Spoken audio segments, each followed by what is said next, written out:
Perusahaan ketiga yang meminta izin untuk mengakses konten di channel kalian. Nah, mungkin beberapa hari ke belakang ya, kalian mendapatkan notifikasi ini di akun YouTube Studio kalian ya teman-teman. Sebenarnya apa sih itu dan harus bagaimana dan apa manfaatnya, mari kita bahas di video ini. Tapi sebelumnya, bagi yang baru sampai di video ini atau baru sampai di channel ini, silakan kalian klik tombol subscribe, like, share, dan komen. Mari belajar bareng mengenai YouTube.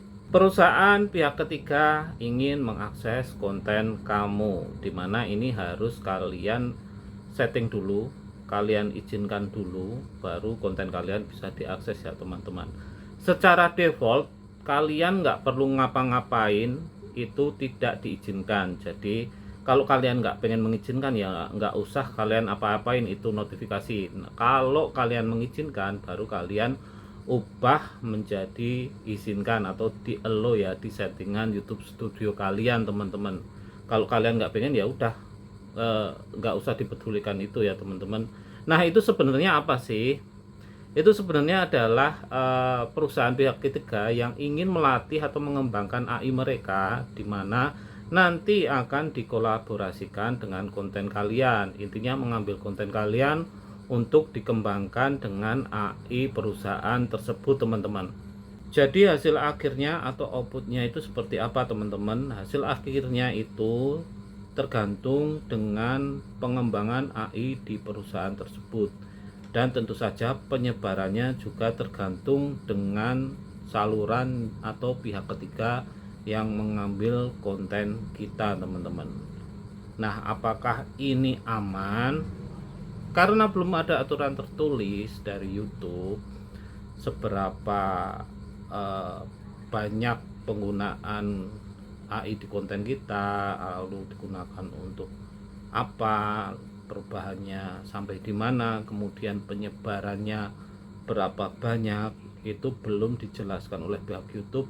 Jadi beberapa konten kreator itu berpikir bahwa ditakutkan konten kita ini penyebarannya melebihi batas atau tidak terkendali dan digunakan untuk konten-konten yang mengarah ke hal-hal yang negatif atau digunakan untuk memberikan informasi dan promosi untuk hal-hal yang negatif. Misalnya kalian mesti pernah lihat ini teman-teman, ada beberapa video selebgram atau tokoh tertentu, tokoh ternama yang diedit gerakan mulutnya, bahkan audionya mereka bisa berbahasa selain bahasa Indonesia, yang ditakutkan malah mempromosikan hal-hal yang negatif. Ditakutkan seperti itu ya, karena apa?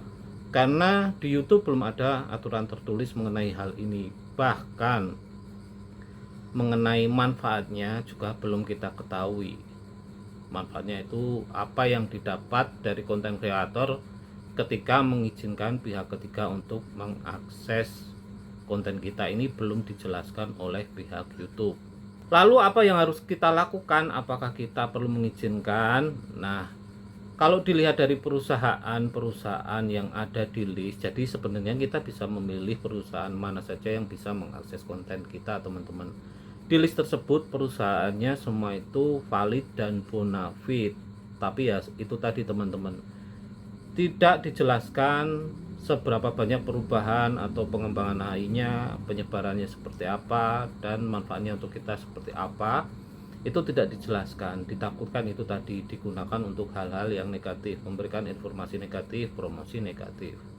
Jadi kebanyakan yang saya lihat dari tutorial yang ada di YouTube, kebanyakan YouTuber, konten kreator itu memilih tidak mengizinkan karena belum ada kebijakan atau informasi secara pasti pengembangannya seberapa jauh. Tapi monggo ini dikembalikan ke teman-teman. Secara list perusahaan yang ada di list tersebut adalah perusahaan yang valid dan bonafide teman-teman.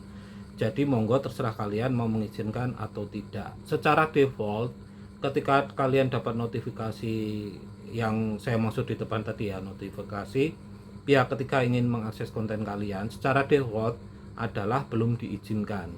Nah, ketika kalian pengen mengizinkan, kalian harus merubah settingannya di dalam channel kalian ya, melalui YouTube Studio. Kemudian apa manfaatnya ketika konten kreator atau kita memberikan izin kepada pihak ketiga ini untuk mengakses konten kita? Nah, belum tertulis secara pasti, belum ada informasi secara pasti ketika video ini dibuat ya teman-teman. Tapi saya memprediksi dua hal. Yang pertama adalah kita mendapatkan manfaat kredit atau hak milik dari konten kita, dimana nanti ketika konten kita digunakan oleh pihak ketiga ini, pasti mereka akan memberikan kredit kepada videonya yang nanti memberikan asupan penonton yang diarahkan kepada channel kita, bisa menambah subscriber, bisa menambah views. Lalu keuntungan yang kedua adalah tentu saja penghasilan ya, memberikan kita penghasilan. Tentunya penghasilan di sini adalah uang ya, dimana konten kita telah digunakan oleh konten orang lain. Tentunya ada fee yang harus mereka bayarkan kepada kita. Lalu ada pertanyaan lagi, tanpa diizinkan pun konten kita tuh bisa diakses, bisa diambil oleh orang lain. Nah, inilah keunggulan dari YouTube teman-teman. Mereka benar-benar menghargai sebuah status hukum atau legal, dimana mereka akan lebih aman untuk mendapat pernyataan izin dari pemiliknya daripada mengambil konten langsung tanpa izin ya. Jadi ketika konten itu disebarluaskan dan kemudian bermasalah, YouTube sudah mempunyai landasan hukumnya, dimana kalian benar-benar sudah memberikan izin kepada pihak ketiga untuk mengakses atau mengembangkan konten kalian bersama AI dengan perusahaan tersebut. Jadi beda ya teman-teman, mengambil secara bajak atau mengambil dengan izin. Kalau mengambil secara bajak tentu saja bisa teman-teman. Memang konten kita adalah konten publik, dimana semua orang bisa melihatnya, mengambilnya, bahkan melakukan editing, mendownload kemudian diedit. Tapi itu tanpa izin. Dan YouTube tidak bertanggung jawab karena itu adalah aktivitas yang dilakukan oleh diri pribadi. Nah, kalau menggunakan akses permission atau izin ini, YouTube benar-benar akan bertanggung jawab untuk mengolah konten kalian atau disebarkan dengan perusahaan yang benar-benar bonafit seperti yang ada di list perusahaan mereka. Oke, semoga jelas sampai di sini. Sebenarnya panduan ini sudah ada di pusat bantuan YouTube ya teman-teman, sudah ada di sana. Nanti kemungkinan saya bikin videonya lagi lebih jelas, lebih detail dengan panduan yang ada di sana, kemudian dengan cara settingnya.